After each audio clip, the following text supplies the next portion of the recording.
Is success people having more time on their hands to chill out and do nothing? Is that what success is? Or is success building companies that creates jobs that the government doesn't have to come and bail people out? Stupidity the moment you have more time on your hands. People need 2 hours of free time. So if you were DMing me this clip of Patrick Bet David talking about how the 4-day work week is trash and defining success for everyone else, basically, it's surprising to me how many views this has compared to how many likes and dislikes it has. Almost feel like he's the type of dude that would see this video and then because I'm not wearing a suit or something, he'd be like, well, look at this millennial, right? Proving my point all along. I don't know if he'd actually say that, but like after watching this video, the vibe was just like, you gotta live to work. And if your life isn't work, then you're not useful to society. I've seen some of his stuff before, like years ago when he would talk about motivation and businesses and like waking up. It was good, but then it just became this ultra grind set channel. And if your passion isn't work, then what are you doing with life? And I was like, all right, whatever. Some people vibe with that, but like there's a bit more to life. What is success? Okay, let's define success. For you?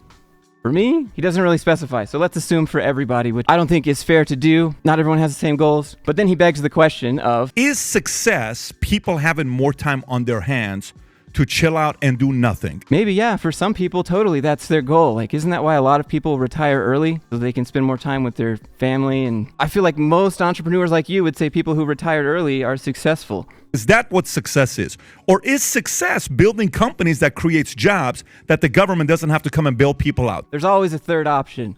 You can't either or logical fallacy. Like, is success building businesses so the government doesn't have to bail lazy people out? Or is success people wanting to do nothing all day? Well, there are other definitions for success than just those two, Patrick. I mean, come on, you know this. You're setting up silly arguments for yourself. Why? I also think Patrick would agree. Not everyone should own a business. Not everyone wants to own a business, and not everyone will have the opportunity to do so. So not everyone will achieve success. The moment we define success, every single decision is predicated based on the definition of success. Okay, so if we go with the first one and we say success is giving people more time on their hands, no problem. Let's investigate that. When we were kids, what's the secret sauce we've always heard parents did to prevent kids from doing stupid shit? Keep your kids away from making dumb decisions. They just try to keep you busy with other things, but generally they try to sit and talk with you and talk about why you'd make those dumb decisions and how they would affect you and walk you through that process. And sure, a lot of kids still do dumb things, but like parenting. But even then, why are we using this as an example of how a 4-day work week is success? You give them activities after school. Such as what? Such as reading a book, you monitor their homework, sports. They're playing basketball in the driveway with their friends. You know what they're doing, but they're active. So let me ask you this. What happened when you and I as kids had too much time on our hands? Honestly, what did we do? I lit fires with magnifying glasses and I burned What did we do if we had... And I'm being very serious with you. What did we do when we had too much time on our hands? I mean, you're setting it up to already sound like a bad thing. What did we do when we had too much time? You got into trouble. Okay, cool. You guys got into trouble. That's good. But not everyone did. You can be active and also make dumb decisions. I was playing more sports, but for certain kids, they will get into more trouble. No, not for certain kids. They will get in trouble if you have more time on your hands. You having more time on your hands, you're going to get in trouble. You are going to do... If you have a kid that has too much time, they will get into trouble no matter what. That's just how it is. So, like, how much credibility do we give to the rest of this argument? I understand. Sure, a lot of kids will get in trouble, but not everyone will. This is just the businessman's version of religion. Idle hands does the devil's work. Where, drugs, alcohol, gangs, stupidity the moment you have more time on your hands. Fine. Okay, so watch this. So he's just gatekeeped all the things that you will do if you have more time on your hands if you're not working. How? Again, like, what is up with this like to dislike ratio? How? Come on. Sure. Like, did everyone just nope out after like the first 3 seconds and they were like, oh yeah, okay, never mind, bye. So watch this. A lady who's a liberal from UCLA University goes and does a study to see how much free time produces good things with people. They did a research and a survey on 21,000 different people, and this is the number they found out, okay? They wanted to find out at what point is your mental health taking a shot. The study was specifically done when COVID happened, everybody's being home. They're like, we got to figure this part out. How much free time is good?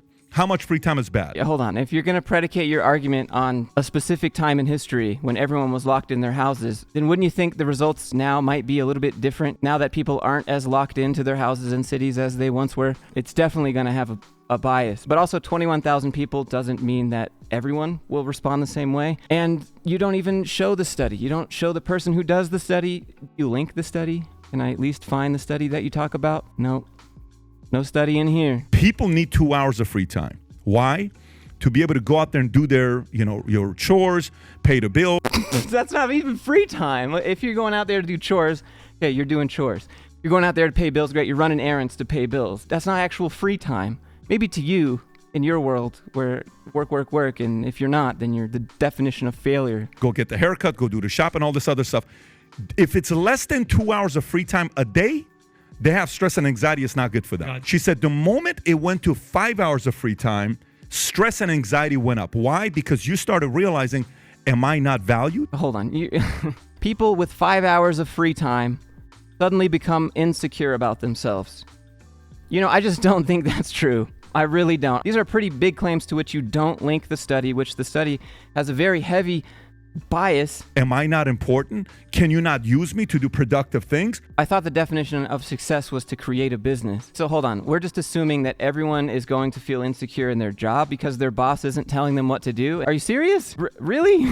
People want to be valued. If they're not being used to be valued, they see themselves as, I'm worthless. I become bitter. I have an attitude. Now, let's continue a little bit more with this topic here on 4-Day Work Week. Okay, so if we define success of producing companies that did very well, the country in the world that they work the least amount of hours a week, you know what country it is? So they spend the next 10 minutes talking about Europe and how they work less hours than the United States. It's Netherlands. You know how many hours a week? It's number one on the list.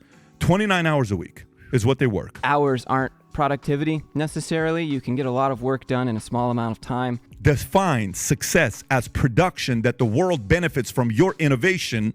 If that is the definition of success, you are not going to do it at a 29-hour. People have already done that. Netherlands, number one on the list. What else the least is on amount of this work list? hours they work. Germany's next. They've dropped you as feel well. like they're so industrious. They've dropped recently. This is a recent number. Keep going. The Germans not working. Keep going. Keep going. Norway. Oh, Kai. Keep you going. lazy one. Denmark. Democrat France. Socialists. Keep going. To work. Switzerland. Keep going. They're just Skiing making all one day. watch a Sweden. year. Keep going. One watch. If you take this list of countries and you compare it to the World Happiness Index, these countries are very high. Finland is number 1. Would you look at that? Denmark, number 2. And you were roasting them a second ago. Sweden up there. Norway also up there pretty high. Where's the U.S.? Oh, we're down here, number 16. Germany up here also seems to have a happier overall population. Here's a problem. Watch this here. Here's a question. Yeah. We looked at what companies they have invented that has come out of their countries that we've benefited from. Wait, I thought the definition of success was what the world can benefit from it. Like, what about if other countries have benefited from it? What about if their local citizens have benefited? Or just the neighboring countries or the neighboring states?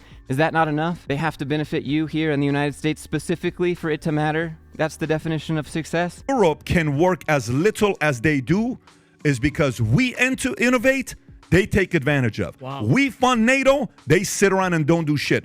Europe is a socialist nation. It's hard for me to keep listening when it's clear that someone is trying to insult something and then that person makes mistakes while doing it. What do you want to call it? Nation Continent? state. Well, Europe is Europe- basically the Union. the EU. They are socialists because we allowed them to become socialist.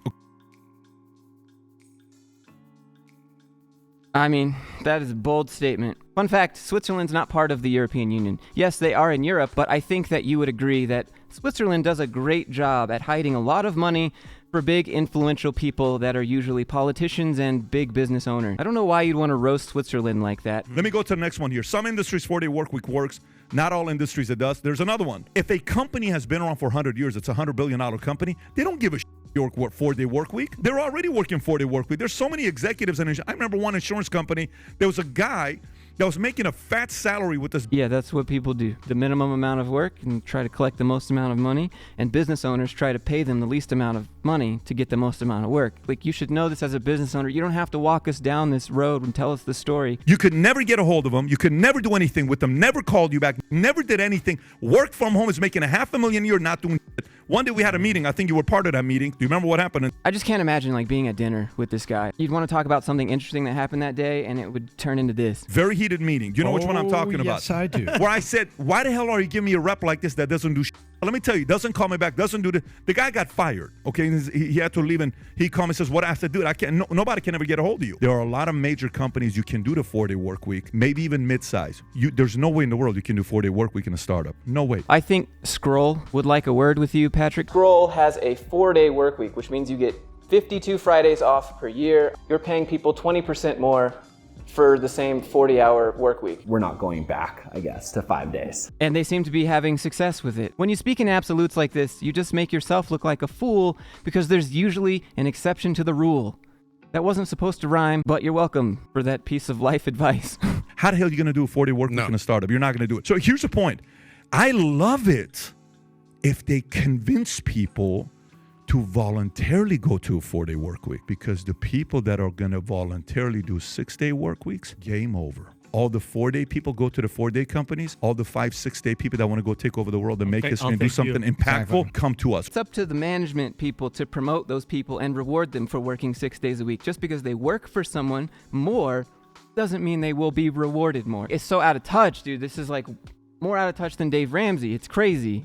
How? The level of consequences on a 4-day work week is so massive that all people are thinking about is, what is the next thing I can pitch for people to vote for me so I can get reelected and get another 8 years of salary and whatever else I need to be doing? It's a bunch, but it's very marketable. And Pat, COVID was one of the main reasons for all this talk. You have stats for that? COVID was the reason that people wanted a 4-day work week? I don't remember seeing that during COVID. I remember seeing people being frustrated they can't leave their house and go see their friends. If I do come in now, I want to be here less than I would have been before. So let me stay home for one more day. Am I? But then that's working remote, not a 4-day work week. It's completely different. For my employees, Pat, you're absolutely right. It's the people that were there 6 days. That was my fantasy team. I'm actually in the final moments of editing this video, and then I re-listened to this part. For my employees, Pat, you're absolutely right. It's the people that were there 6 days. That was my fantasy team. Yeah. I imagine it would be. It's just weird. The only thing that concerns me, if it is mandatory. Patrick, here's the thing. They're not going to make a 4-day work week mandatory. And if it did happen, businesses would just find a way around it. Early retirement, good thing or bad thing? No, I do not like that. Let me read this to you. Early retirement before the age of 62 has been associated with higher mortality rate risk in some instances. A study of Shell Oil Company. Watch this. Casually gloss over the in some instances. In some instances. A study of Shell Oil Company. Watch this. It says watch this. Shows nothing. A study of Shell Oil Company found those who retire at 55. Listen to this, Tom. Tom, listen to this, Tom. He's not saying anything. A study of Shell employees found that those who retire at 55 lived to be 65, died 37% sooner than those who retired at 65. Wow. One study, one whole study there of people that retired early, probably with too much money. I don't imagine people retiring early if they're not executives. Those that retire at 55 are 89% more likely to die. According to one study. So 4-day work week is a form of retirement. What I said, the reason I held up those 9 fingers right there, Pat, where you were talking, is because just a second ago when Pat was like, listen to this, Tom. Tom, listen to this, Tom. Apparently this dude was holding up his fingers, and that caused Patrick to freak out. And then the guy justifies why he interrupted our great leader. What I said, the reason I held up those 9 fingers right there, Pat, where you were talking. The more I watched this, the more everyone at this table just seemed like a yes man. I've heard after age 58, and this is what this is saying, retire whenever you want. You got 9 years. Wow. Yeah, he heard that. He heard that. You've got 9 years. He heard it. I've heard you got 9 years. Wow. Guys, come on. Boys, fellas at the table. Ain't no way you're believing what's coming out your own mouths right now. I know it. That's what it's saying. That's what is saying. Who is saying that? Give us the details. Give us something. You said you heard it, but now it's what this is saying. But what is this? That's what it's saying. Retire when you want. After age 58 or later, you have 9 years. So are you saying because they're just sitting around, they're not active, they're not doing anything? Bro, you and I want to feel important. We are put here to feel important. Spoken like a true CEO. That's probably the most sociopathic thing I've heard this week. Tell me you have a God complex without telling me you have a God complex. So do you have to have a job to feel important? Or do you have to work to feel important? Is that the difference? Because you can work without it being a job and it can still be important. Not everyone just needs to be employed to be important. I didn't even make it this far when I watched this video the first time before I did this recording. And now that I've made it this far into the video, I didn't know it was going to be this bad, guys. So what's going on with this dislike button? These protesters that go out there and scream and that is a form of attention. That girl feeling important. Yeah. Okay, we teach our kids how to feel important. if the way they get our attention every time they get in trouble, they're always going to get in trouble because that's how they get your love. Yeah, you're right. It's the way we teach importance. Wait, so are you saying you teach your kids that they're important only if they have a job or if they're working? They can't feel important on their own? They can't feel like they have value on their own? That's not possible? That sounds super toxic. I just have to say, that sounds really, really, really toxic to do that. You should be building your kids' self-esteem and self-confidence, and like, they don't need someone to tell them that they have value to have value. When you're sitting around, you got nothing, you're doing anything for, you're not making an impact, you feel useless. What the hell am I living for? You don't have to have a job to make an impact. You can play Fortnite all day, build a community around that for mental health where people can talk about issues that they're going through, and that can be a value. It doesn't have to be a service or a product. Like, people are not robots. Maybe I'm no longer needed. You're right. I'm no longer. And what am I? I'm checking out. Yeah, I'm checking out. Yeah. Absolutely right. The number one thing that I think everyone is looking for is having meaning and purpose to their life. And you can have that on your own with your own mission and values and purpose and inner self-esteem and inner self-confidence. Your identity does not have to be the work that you do. It really doesn't. And then I went all into the finance world, and I'm working ridiculous amount, burning the midnight oil, making cold calls for like 10 years, grinding. And then I look back and I'm like, holy shit, I've got money in the bank. I've got hundreds of thousands. I'm a millionaire. This is Cool, dude. Cool. I took the pedal off the metal. I was living in South Beach, vacation, money in the bank. I'm not worried. I'm chilling. Cool. So at some point I said, all right, I'm going to Mykonos. I'm going to Saint-Tropez. I'm going to St. Bart's. I'm dating a girl. She lives in Europe, London. I'm having a great time. The girl and I don't work out. What happens? I'm like, all right, I want to do something. Basically, you broke up with your girl and leaned into work like most people do when they break up. So then what I realize is that like having meaning and purpose in your life, I started a little Instagram show that Pat and I were like, this is years ago. He's like, start doing stuff. And now I'm doing 2 jobs, So you're working on what you want to because you can and you have the money to do so. It's probably pretty motivating to you. But when you're an employee working somewhere because you have to and you feel like you're working really hard not being rewarded for it, that's not the same. Every Friday, Saturday, Sunday, I'm working on a side hustle because I wanted to have meaning and purpose in my life. Okay, so some people go volunteer because that's what gives them meaning and purpose. Some people go meditate. Some people do whatever it is they want. Don't gatekeep. I always say that my job is what I do. It's not who I am. There's a big difference, a big disconnect. It doesn't sound like that. It sounds like your job is who you are, or jobs. I started asking the really, really rich people, like after you get the millions and billions, like what do? Do you just retire? They're like, retire. Yeah. They're like, I'm going to do this forever. And what I found out was that these really wealthy people didn't just retire and do nothing. They travel, they pursue a passion, starting a podcast, whatever, or they give away their money.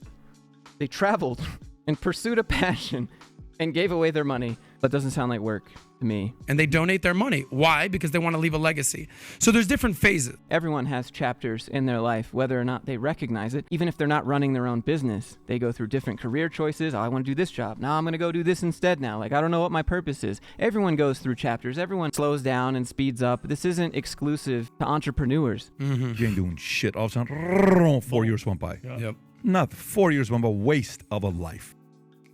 Waste of life. Time spent enjoyed isn't time wasted. But by the way, just to wrap this thing up, I'll just give you more logic side to this. You mean like logical fallacies? That's all I've heard so far. 1 on 5 is what? 20%, right? If a company loses 20% of labor, they have to hire 20% of labor. So if they have to make up the other... To use, even want to look more like? Call 985-655-2500 inside the details for Go Further and even more decided to use. So if they have to make up the other 20% of hours that they're going to need... Hours are not productivity, Pat. You know this. Do you charge a flat rate for anything? Tell me why you do. A $50,000 car has to become $60,000. I got to make up that additional 20% that I got to go hire labor. Okay, but you're making the assumption that you automatically lose 20% of labor. This is such a bad argument. Let me clarify your own logic. When you don't work on Friday, you automatically lose 20% of your week, but you don't automatically lose 20% productivity. It's not a 100% guaranteed thing. From the manipulative way that unions sell this, thinking they're doing the right thing, they don't care about the person. I'm going to send you this thing, population change in 2022. Show this chart if you states that lost people and states that gained people. Yep. California, keep doing stupid things. People are the dropping. people that are leaving you are the people we want in Florida. Wow, that's Keep doing 4-day work week shit. Okay, great. You can have all the Florida mans you want. You take them. You can have them. I think the rest of the nation would appreciate that. Union stuff, driving the entrepreneur out, just like you keep losing people like Musk, Rogan, big job creators. I don't think that's why. Texas doesn't have state income tax, which a lot of business owners are a big fan of. Look at the North, by the way. Look on the other side. Look at Pennsylvania. Look at New York. Texas winning, Florida winning, Arizona winning, Utah winning. You said it yourself. Utah winning. We have companies with 4-day work weeks and technology companies with mostly remote workers and unions. This is so silly, dude. It's just so like... How? Any one of these states, let us run it for 20 years. It will be the greatest state in America where will attract the best talent to come to our small little state that we have. I don't care how big of a state that is. Bad policies have consequences. Bad ideas have consequences. Thanks, Dad. Free thinkers and doers want to go to a place that they're going to feel safe. For you to say free thinking, you gatekeep a lot. Ideas are not going to be ripped apart and they're going to be treated like shit, like California is treating them. No doubt. Period. Is it because their ideas are being ripped apart, or because California has a lot of regulations and it's just easier and cheaper to move to a different state that has less regulations and also no state income tax? Why is California the top economy in the world? Top economy because of policies that came out 50 years ago, not right now. If we had to, as a team, with you as the leader, take over one of these, where would you go on there? Anywhere. I don't care where you don't give a damn. I'm telling you. I don't believe care. it. I'm not going to watch the rest of this. I can't bring my brain to do it. If you enjoy the video, click the like button, click the subscribe button, and if you want to see the end, I'll link the original video here and you can go look. So again, check out my Patreon if you're interested in supporting the channel. I'm looking for interns, middle managers, and CEOs, so check that out. Having said that, I hope everyone is doing well, and I'll see you in the next one.